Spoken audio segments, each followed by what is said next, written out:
Hello, Bacho. Let's read the question. So the question says, read the following, extract and answer the questions.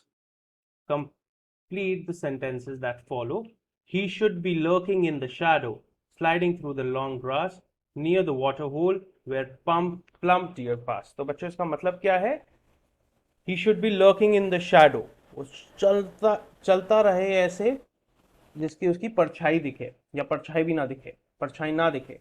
Sliding through the long grass मतलब रेंगे लंबी लंबी घास के बीच में. Near the water whole जहां पानी का बहुत बड़ा गड्ढा हो और जहां से डियर पास करे, जहां से हिरन पास करे पानी के वजह से. Now which fact does not connect with significance of water hole for the tiger? Option A, बच्चों, many tigers chase prey into the water and hold the victim's head underwater until it drowns. Option B, prey feed in the water on water lilies and often wander into middle of the water hole where they are vulnerable and easy for the tiger to kill. Option C, prey which has quenched its thirst ensures the consumption of hydrated meat for the tiger. Option D, chasing the panicked prey from shallows to deep water where the tiger grabs it. तो बच्चों, पानी में क्यों भी कोई भी tiger शिकार करेगा. ऑप्शन ए से चलते हैं. Many tigers chase prey into the water and hold the victim's head under the water until it drowns. बिल्कुल ये हो सकता है, इसलिए टाइगर्स प्रे करते हो ऐसे, क्योंकि आप अगर उन्होंने आप शिकार किया और वो भाग रहा हो, झपट रहा हो, तो उसका जो मुंह है वो पानी के अंदर डाल सकते हैं जब तक वो पूरी तरीके से किल ना हो जाए. तो ऑप्शन ए बिल्कुल करेक्ट है, तो हम इसको रिजेक्ट नहीं करेंगे.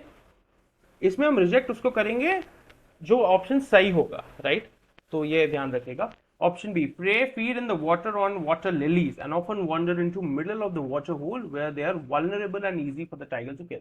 तो मान लीजिए कि वो वाटर लिलीज के आसपास बैठे हैं और वो अपना हमसे रिलैक्स कर रहे हैं, उनका भागने दौड़ने का अभी बिल्कुल मन नहीं है, and they have nothing in their mind कि मेरे को टाइगर आके पकड़ सकता है. Yes, so that is an easy opportunity for the tiger to come and kill. बहुत आसान हो जाता है टाइगर के लिए उसका शिकार करना.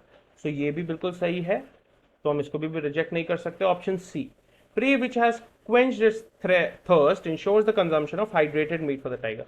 तो टाइगर ये नहीं सोचता कि जो मेरे को मीट मिल रहा है वो हाइड्रेटेड मिल रहा है या नॉन हाइड्रेटेड मिल रहा है, उसे खाने से मतलब है. तो हम ऑप्शन सी को रिजेक्ट करेंगे. और अगर मैं डी पे आऊं, chasing the panic prey from shallow to deep water where the tiger grabs it. So पानी में जैसे उसका शिकार अच्छे से भाग नहीं पाता, तो वो इजी हो जाता है टाइगर के लिए उसको पकड़ लेना. तो the correct option is option C, which is prey which has quenched, मतलब उसने अपनी प्यास मिटा ली. Quenched its thirst ensures the consumption ensures the of hydrated meat. For the correct option is option C. I hope you understood it well. Best of luck. इसको हम सही से मार्क कर देते हैं.